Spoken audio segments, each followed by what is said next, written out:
So Anil గారు చెప్పండి, మొన్న జరిగినటువంటి బీఆర్ఎస్ సభ కావచ్చు, కేసీఆర్ స్పీచ్ కావచ్చు, ఆ మాటలు కావచ్చు, ఆ తర్వాత అంటే కొన్ని డబ్బులు పెడితే ఆడ సెటరేట్ అయిపోతుంది మేడిగడ్డ ప్రాజెక్టు, దానికి ఎందుకు ఇంత హవా, ఎందుకంత ఇష్యూ చేస్తున్నారు అంటే ఆ మాత్రం చేతన కాదా అని ఇలాంటి మాటలు మాట్లాడడం అనేది జరిగింది. ఏమంటారు మీరు?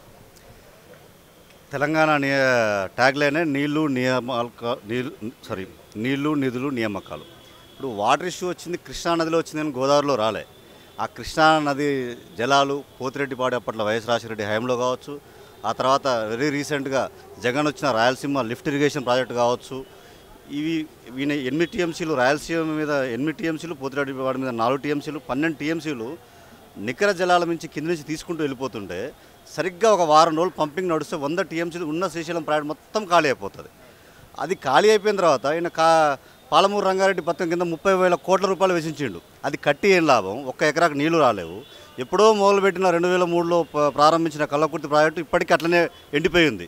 దాని కింద నీళ్ళు ఇవ్వలేదు. నువ్వు ప్రాజెక్టు కట్టకుండా పడవబెట్టి మహబూబ్నగర్ జిల్లాను పడవబెట్టి మహబూబ్నగర్ జిల్లా ప్రజలను గోసపెట్టి పాలమూరు ఎడిపోయిందని కవితలు రాసి పాటలు రాసి నువ్వు పాలమూరులో ప్రాజెక్టులు ఏడ కంప్లీట్ చేసినావు. నువ్వు కనీసం నల్గొండలో సభ పెట్టడానికి నాకు నైతిక హక్కుడు ఎక్కడదని నేను అడుగుతున్నాను. ఎందుకంటే కనీసం ఎస్ఎల్బీసీ చూసుకున్నాం, Srisailam left bank water canal. ఆ రోజు పాలమూరు రంగారెడ్డి ప్రాజెక్ట్ అయితే ఉందో మిగులు జలాల మీద కట్టింది. మిగులు జలాల మీద కడితే నీళ్లు రావని చెప్పేసి మళ్ళా నల్గొండ పాలమూరు రంగారెడ్డి నుంచి నేతలు ఆ రోజు పోయి గట్టిగా పట్టుబడితే అప్పుడున్న ముఖ్యమంత్రి అప్పుడున్న కామన్ ఆంధ్రప్రదేశ్లో ఎస్ఎల్బీసీకి ఆమోదం చెప్పారు. 40 కిలోమీటర్ల టన్నెల్లో ఉమ్మడి ఆంధ్రప్రదేశ్లోనే 30 కిలోమీటర్లు పూర్తి చేశారు. ఇంకా మిగిలిందంతా 10-12 కిలోమీటర్లు. నువ్వు తెలంగాణ తెచ్చుకున్న తర్వాత 10 కిలోమీటర్ల టన్నెల్లో నువ్వు పూర్తి చేసినంత 1 కిలోమీటరా, 1 కిలోమీటర్ పూర్తి చేసినావు. ఆ 10 కిలోమీటర్లు కనీసం పూర్తి చేసి ఉంటే నల్గొండ జిల్లాలో 3.5 లక్షల ఎకరాలకు నీళ్ళు వచ్చేటి. ఖాళీ గేట్ ఎత్తితే నీళ్ళు వచ్చేటి అండి. మెయింటెనెన్స్ కాస్ట్ లేదు, ఎలక్ట్రిసిటీ కాస్ట్ లేదు. అలాంటి ఎస్ఎల్బీసీ నువ్వు ఎందుకు కంప్లీట్ చేయలే? పాలమూరు రంగారెడ్డి ఎందుకు కంప్లీట్ చేయలే? ఇవి కంప్లీట్ చేయకుండా గోదావరి జిల్లాల మీద ఇష్యూ లేదు, అక్కడ మన భూభాగంలో ఉంది, అక్కడ ప్రాజెక్టులు ఎప్పుడైనా కట్టుకోవచ్చు. కాళేశ్వరం ప్రాజెక్ట్ ఎట్లా కూలిపోయిందో, ఆ రోజు మేడిగడ్డ ఎట్లా కూలిపోయిందో, ఆ టైంకి ప్రభుత్వం కూలిపోయిన ప్రాజెక్టుకి నువ్వు సమానం చెప్పాల్సింది. నువ్వు దోషివి. నువ్వు అనైతిక చర్యకు పాల్పడి ఆగమేఘాల మీద ప్రాజెక్టు కంప్లీట్ చేసినావు. కాగ్ నివేదిక ఇచ్చింది, మరోవైపు విజిలెన్స్ కమిటీ కూడా నివేదిక ఇచ్చింది. ఆ ప్రాజెక్టులో డిజైన్లో లోపం ఉంది, నిర్మాణంలో లోపం ఉంది, మెయింటెనెన్స్లో లోపం ఉందని స్పష్టంగా లోపాలు ఇచ్చింది. నువ్వు తప్పుకు సమానం చెప్పాల్సింది పోయి దొంగన్నట్టుగా నువ్వు చేసిన తప్పుల్ని కప్పుచ్చుకొని ఈరోజు కాంగ్రెస్ పార్టీకి ఎదురు దాడి చేస్తే దీన్నంతా ప్రజలు చూస్తుర్రు.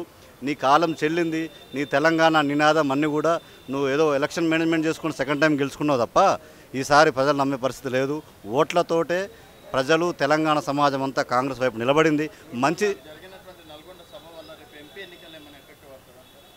నల్గొండ సభ చూసి జనాలు నవ్వుకుంటున్నారండి. కేసీఆర్ మాట వినే ఓపిక లేదు. కేసీఆర్కి ఆ సిన్సియారిటీ లేదు, ఆ స్టాండ్ లేదు. తెలంగాణ ఉద్యమంలో ఆయన పాత్ర ఉండొచ్చు, కానీ ఈరోజు ఆయన చిత్తశుద్ధి మీద ప్రజలకు నమ్మకం లేదు, వినే పరిస్థితి కూడా ఎవరికి లేదు. కాబట్టి ఆ సభ ఇంపాక్ట్ అనేది లేదు. ఇది పూర్తిగా ఒక విద్యావంతులు కానీ మేధావులు కానీ దీన్ని గ్రహించాలండి. తుంగతుర్తి నియోజకవర్గం వన్ సైడే ఉందండి కంప్లీట్గా. ఈసారి పార్లమెంటు భువనగిరి పార్లమెంట్కి సంబంధించి అత్యధికంగా ఆల్మోస్ట్ లాస్ట్ టైం మనము శాసనసభలో మెజారిటీ చూసుకుంటే 3 లక్షల మెజారిటీతో రావాలి. ఈసారి ఇంకా పాజిటివ్గా ఇంకో 1 లక్ష, మినిమం ఒక 4 lakhs మెజారిటీతో కంపల్సరీగా గెలిచే అవకాశం ఉంది. తుంగతుర్తి 5-6 మంది వేశారు డెఫినెట్గా. కోమారెడ్డి గారు ఫ్యామిలీ నుంచి వేశారు, చామల కుమార్ గారు వేశారు, ఇంకా భువనగిరి నుంచి కూడా వేసినప్పటికీ మాకున్న సమాచారం మేరకు చామల కిరణ్ కుమార్ రెడ్డి గారు ఫేవరెట్గా ఉంటారు, ఆయనకే టికెట్ కన్ఫామ్ అయ్యే అవకాశం ఉందని మేము అనుకుంటున్నాము. డెఫినెట్గా ఎలాంటి మచ్చలేని నాయకుడు, విద్యావంతుడు, సమకాలీన రాజకీయాల్లో చాలా బ్యాలెన్స్గా మాట్లాడతారు. టీపీసీసీ రాష్ట్ర ఉపాధ్యక్షులుగా రాష్ట్రంలో తన కృషి చాలా ఉంది. నల్గొండ జిల్లాలో కూడా మొన్న శాసనసభ ఎన్నికల్లో చాలా చురుగ్గా పాత్ర పోషించడం అందరికీ సుపరిచితుడు. కాబట్టి డెఫినెట్గా అలాంటి యువ నాయకత్వం కోసం నల్గొండ జిల్లా వ్యాప్తంగా మేము కూడా ఎదురు చూస్తున్నాము. డెఫినెట్గా ఆయనకు వస్తే ఎలాంటి ఎదురు మాత్రం ఉండదు, పైపెచ్చి ఇంకా మెజారిటీ కూడా పెరిగే అవకాశం ఉంది. కవిత గారిది చూడండి, విగ్రహం అనేది ఇప్పుడు మన ఇంట్లో ఒక తల్లి రూపంలో చెల్లి రూపంలో ఉంటాం ఒక స్త్రీని. ఒక రాజమాతగా చూపించిన తల్లి, తెలంగాణ తల్లి విగ్రహం చెప్తే రాజీవ్ గాంధీ ఎవరండి?